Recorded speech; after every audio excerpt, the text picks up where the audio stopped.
This is David Bergantino, author of the Freddy Krueger's Tales of Terror series. You're listening to the 80s Slasher Librarian's audiobook presentation of Virtual Terror. Keep it scary out there. Hey Slashaholics, this is the 80s Slasher Librarian. Be sure to check out and join the Facebook group page, follow the channel on Twitter and Instagram, and also check out the merch store and the Patreon page. The links to all of these are in the description below. Just let you know, I depend on horror fans like you to keep this channel going and growing for years to come. Cannot monetize the channel due to the content and the copyrights surrounding it. So the Patreon is what keeps the channel funded. You can sign up and support the channel for as low as $2 per month. You get some great rewards depending on the tier you select. You get early access to certain content, a weekly exclusive podcast only on Patreon. You can also voice characters in audiobook narrations. You can get free merch, free ebooks, and so much more. Check out the Patreon page and sign up today for as low as $2. Really use your support, and you'll be helping this channel keep going and growing for a long time to come. Tonight's upload is brought to you by the patrons of this channel. I'd like to take time to say thank you to Jay Cutemaker, Tony DeVore, Seminole, Tyrone Kennard, Nick Velkov, Jeffrey Quick, Daniel Mackey, David Arnold, Alex Vanover, Krista Campbell, Rob Davey, Jay Gardner, Willow Ravenwood, Lauren Vaught, Kristen Kay, Michael, William Schaefer, Liam Anderson, Bonanza Jellybean, Bree, Ryan Woodward, Allison Sibe, Iron Alexa, Hawaii, Cecilia Spears, Sean Campbell, Catherine McClear, and Carl Eakins. Thank you so much for supporting the channel on Patreon. I could not do this channel without you. And now enjoy tonight's installment of Freddy Krueger's Tales of Terror, Virtual Terror, by David Bergantino. Chapter 2. Spiders, hordes of them, were crawling over his legs. A fat boa constrictor wrapped around his neck was slowly but surely tightening its coils. Screaming voices could be heard far away, some near. There was screaming everywhere. Agonized, desperate, corpses, dead things were coming for him, coming to feed on him. Keith found himself half buried, unable to move his limbs. Something very old and very evil was above him, studying him, laughing. Keith felt terror before consciousness. As the feeling of being buried alive quickly retreated, he realized he was not breathing, nor was he able to. Then there was a flurry of motion, but his thrashing was restricted by several pairs of hands pinning him down. Then a dull, echoing voice began to speak. Attention shoppers, the mall will be closing in 15 minutes. Only then did his instinct to breathe return, if not his ability. His vision began to clear, and Keith saw a circle of faces above him, including a tall, powerfully built security guard. There was also another man whom he recognized, but only vaguely. He stopped struggling, and the hands withdrew. His breath came in gasps now, but it was coming. Then the vaguely recognized face floated down next to him. "Whoa, man, are you okay?" The familiar stranger helped him to a sitting position. "Take it easy, they're calling an ambulance." What happened?" Keith asked. "I don't know," answered Keith's apparent savior. "One minute you're looking at the poster, and the next you're having some sort of seizure. Are you epileptic, man?" Keith didn't answer immediately. His breathing was still erratic, and therefore too precious to waste on words right now. As he looked around, the crowd that had gathered began to disperse, murmuring discontentedly. Only the security guard remained, who held Keith down with a strong hand as he tried to stand. "You probably shouldn't move around, buddy," the guard said, showing genuine concern. "No, I'm okay," Keith gasped unconvincingly, and stood anyway. His breathing was coming much easier now, and he shook away the last remnants of the overwhelming fear that had engulfed him. Before him was a rectangle of color labeled Mysteria. He remembered now. The poster had attacked him, or so he thought. Evidently, he must have imagined it.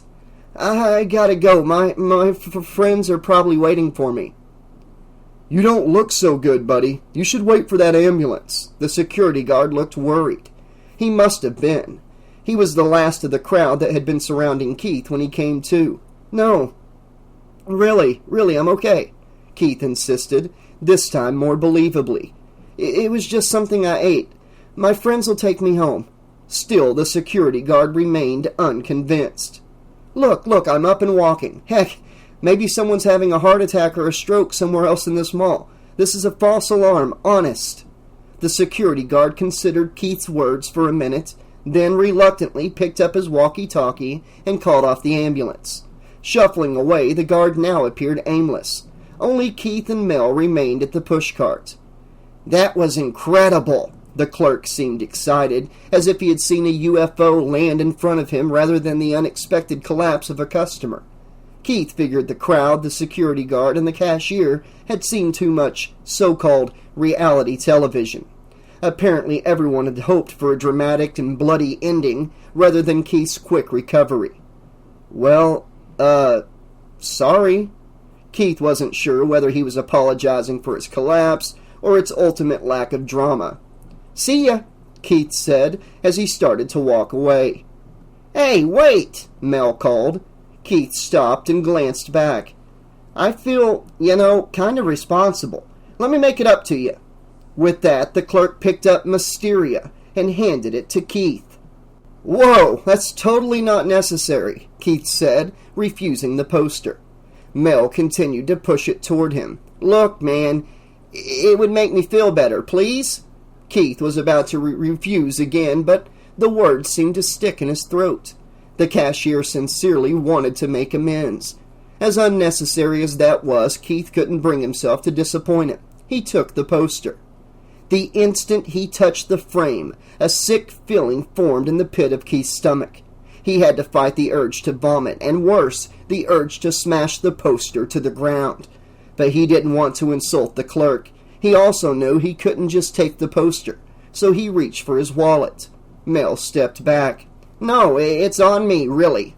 Come on, Keith insisted. Let me give you something for it.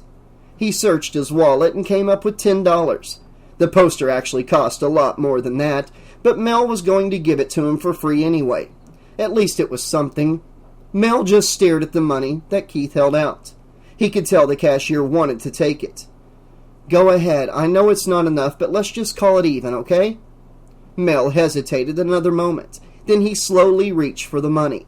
All right, he said carefully, considering it. Then he looked up at Keith and smiled.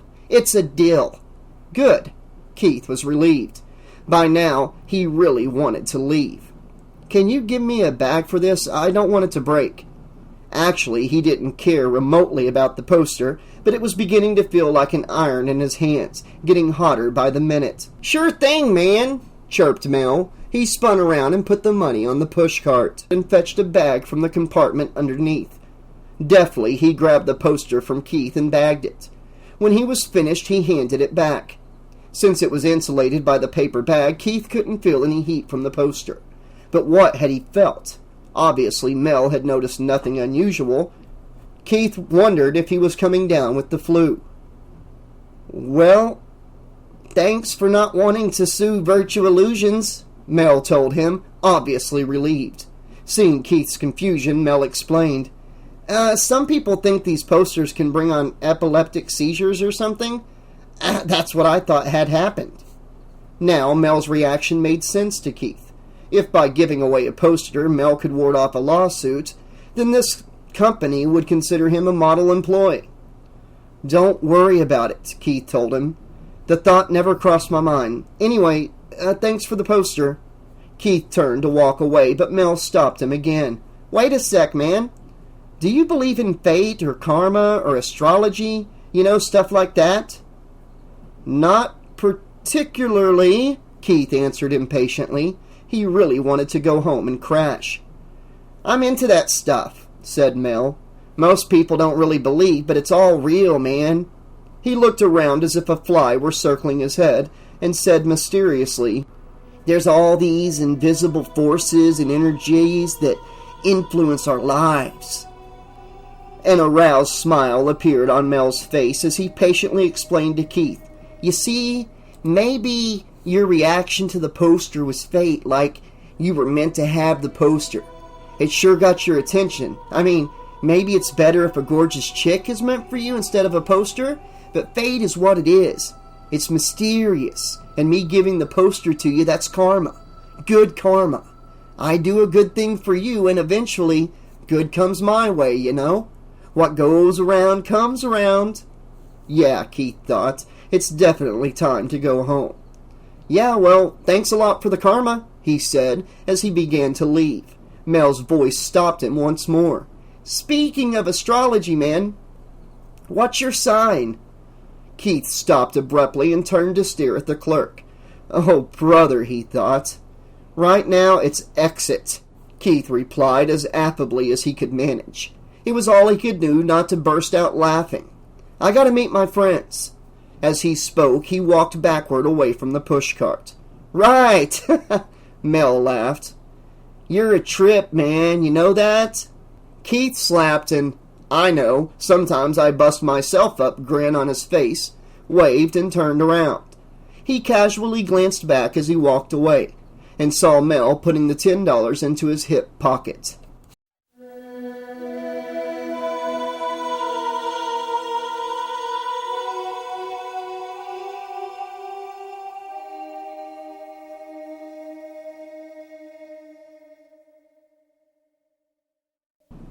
Keith found Pam waiting by an exit with Mario and Carrie.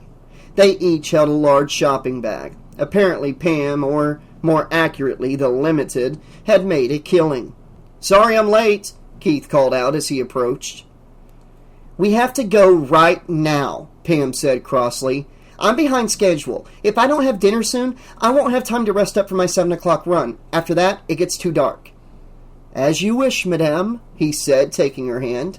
Keith didn't mind not having an opportunity to explain himself. He really just wanted to forget the whole episode. We'll, walk you to the car. This is all Pam's stuff anyway, Mario said. They started for the parking lot. What's that? One of those posters? Keith frowned. Now he'd have to tell at least part of the story. Ew, Pam said, wrinkling her nose. You bought something from that creepy guy in the mall? Druggy? I think so. Maybe, Keith answered mildly. He is kind of interplanetary, but whatever. He gave me a deal, $10. They arrived at the car, and Keith opened the trunk for the bags. I don't even want to know what you did to get that much of a discount, Mario said suggestively. Carrie swatted his shoulder. Don't be gross. Ha ha ha, Keith responded dully as he slammed the trunk closed. They stood around the car for a moment longer. Which one did you get? Asked Mario.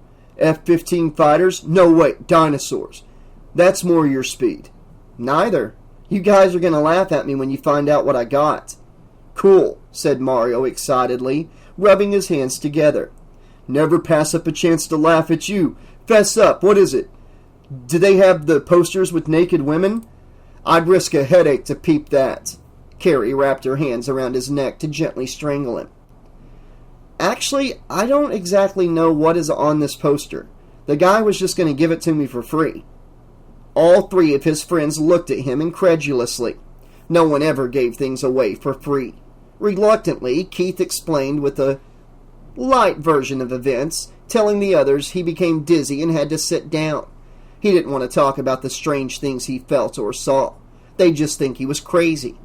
Finally, he related Mel's rift on karma, and how the cashier had pocketed the money that Keith had insisted on giving him. Carrie jumped on that.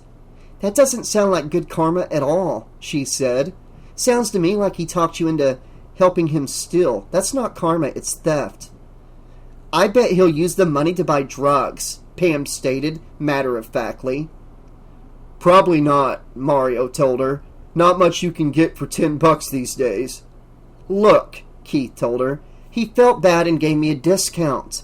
Then he added weakly, maybe he was making change or something and put the money back after I left. Carrie didn't believe it any more than he did. You got used and you know it. You should do something about it. If I hadn't turned around, I wouldn't have known, he said defensively. But you did turn around, she pointed out, and you do know. Keith found Carrie's tone irritating. It was a familiar sound from when they had been dating. Usually her clear head was good to have around, since he tended to be impulsive. Other times she was too much like a parent. Fine, he snapped. If you have such a problem with the poster, then don't look at it. Besides, it'll be in my bedroom, so how would you get a chance? Carrie recoiled as if she had been slapped in the face. Then she just turned and walked away. Mario and Pam at first looked shocked, then disgusted. Nice move, Karpov, Mario sneered at him. Carrie, I'm sorry, Keith called after her, but she ignored him. Pam shook her head in disappointment. I'd better go catch up with her, Mario said when he realized Keith wasn't going to say anything more. He said goodbye to Pam and then turned to Keith. I'll catch you later, dude, he said, and left without the ceremonial handshake. Keith knew he had screwed up. Keith and Pam watched Mario until he caught up to Carrie. Then Keith silently unlocked his car door, and he and Pam got in. They were barely out of the parking lot before Pam started in on him. Aren't we Dr. Jekyll and Mr. Hyde today? She asked snidely. He was going to get it, he figured. And how? Look, I didn't mean it the way it sounded. She was just pissing me off, and I'm still kind of dizzy from before.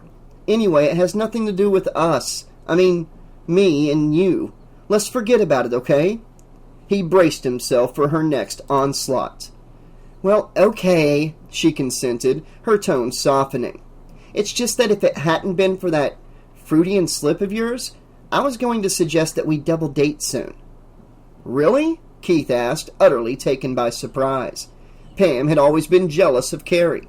She often complained about having to compete with her, despite Keith's insistence that he was over his former girlfriend. You'd be okay with that? He asked, figuring there was a catch. Yes, Pam assured him, but only if you're okay with it. He seemed fine when we first saw them in the mall. The idea occurred to me while we were shopping. It's the first time I've been with them together, really, and talked to Mario. I always thought he was a punk. Hey, I know he's your best friend, she told him quickly, and I've always wondered why, but we talked today, and now I know. Keith didn't respond immediately. Instead, he drove silently, considering her suggestion. At first, when Carrie had left him for Mario, he had hated them both. Mario for stealing his girlfriend, and Carrie for betraying him. But Keith had finally come to understand that people can't steal one another. The other person has to want to be stolen, and it was eventually possible for him to forgive Mario. They resumed their friendship within a month. His feelings for Carrie were harder to reconcile. His ego would not let him believe that she could want anyone else but him. So the pain stayed with him, and this was why he and Pam had never gone out together with them. They had run into each other before, and there was always the pain to deal with, until today. Actually, that might be good, he finally said, for all of us. That is, if I haven't messed things up. Carrie's a big girl, Pam assured him. She'll get over it. I think it will be good, but you have to ask. Not because I suggested it, but because it's what you want. It is, he told her with conviction, and I will. Pam seemed very pleased. Good! Then her excitement level rose another 2 notches. Now you want to hear what I bought while you were haggling over that icky poster?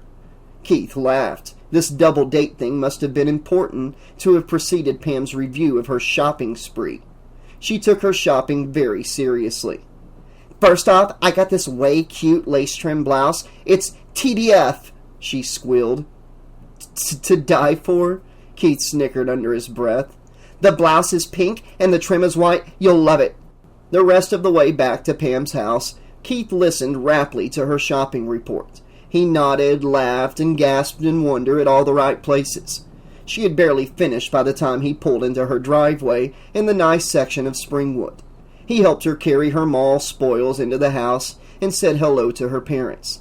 Then she walked him back out to the car for a quick kiss where they would not be seen.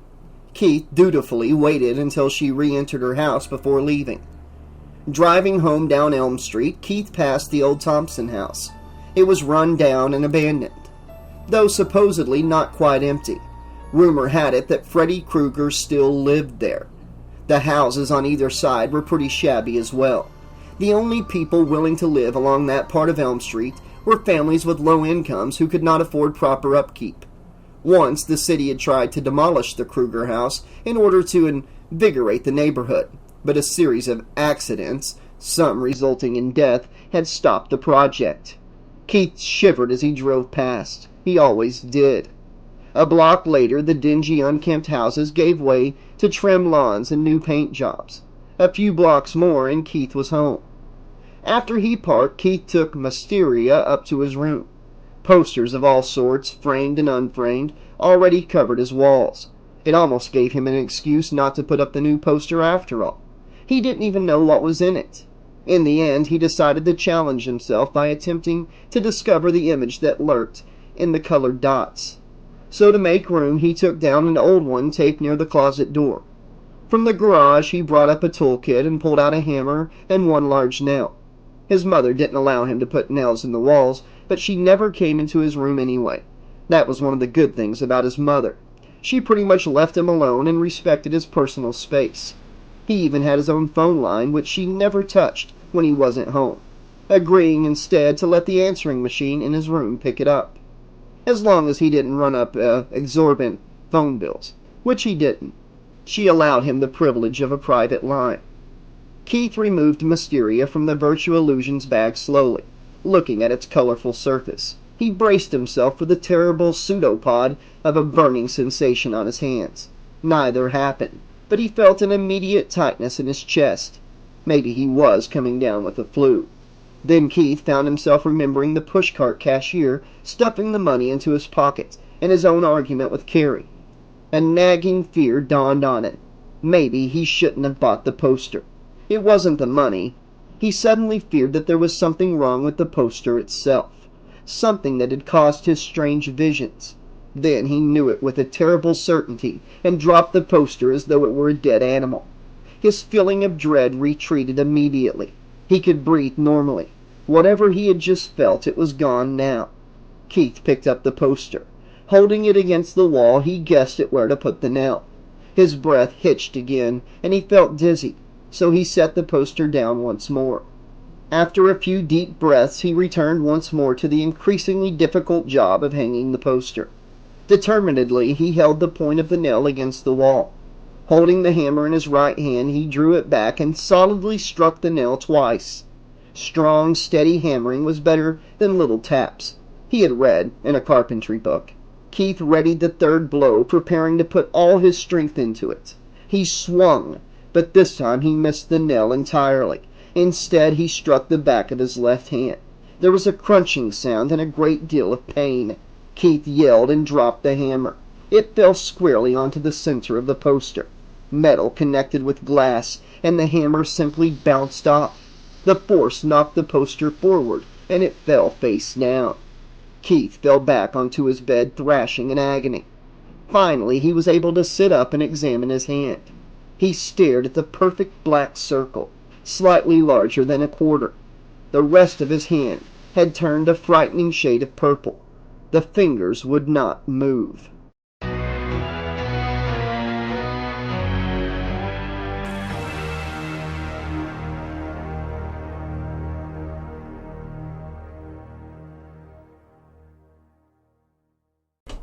Okay, Slashaholics, this has been Chapter 2 of Freddy Krueger's Tales of Terror, Virtual Terror by David Bergantino. Not a whole lot of stuff to unwind here, but I gotta say that I'm even more suspicious of Mel now, and I just really have this feeling he's going to be Freddy in the end. Maybe I'm wrong and the character won't make another appearance in the book. Either way, something's definitely up with that guy. If he's not Freddy, then he's working for Freddy, or Freddy's like using him to get this poster out. I don't know, but we're going to find out.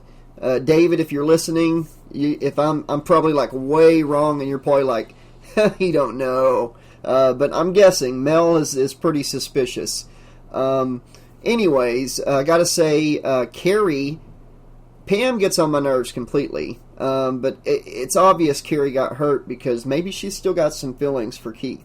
You know, diving into the drama of the story here and like the romantic stuff.